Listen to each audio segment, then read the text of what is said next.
There are several Greek words for time. We just tend to use the one word.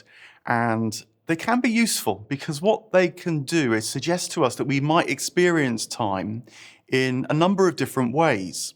And that matters because today we're very inclined to experience time just in one way.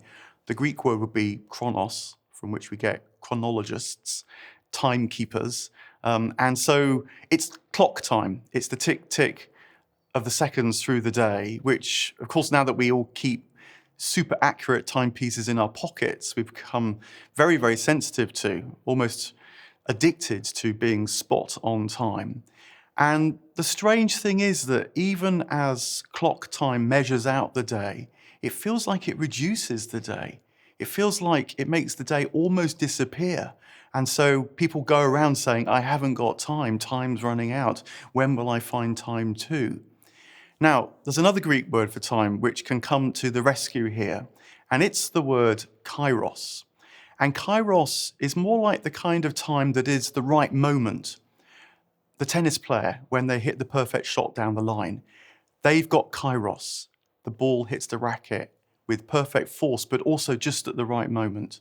It originally actually came from people who used looms and needed to know exactly the right moment to throw the shuttle through the weave.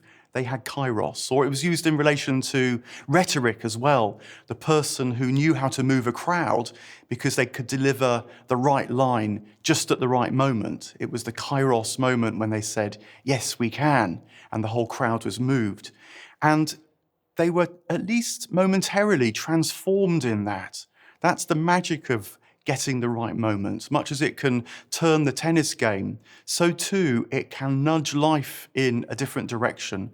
When you experience every moment, not just as another part of the day wasting away, but as a moment when you might receive something, you might sense a new possibility, you might step into maybe marginally, just slightly different in terms of your experience of life. And of course, if you nudge slightly in one moment, then you end up in a very different place a few further moments down the line.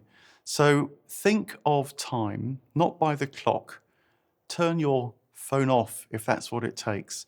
And then launch yourself into this experience of time, the kairos time, when anything could happen and all sorts of change might come about because you're connecting with life as a spiritual abundance that wants to give you something, not just be there for you to take from it.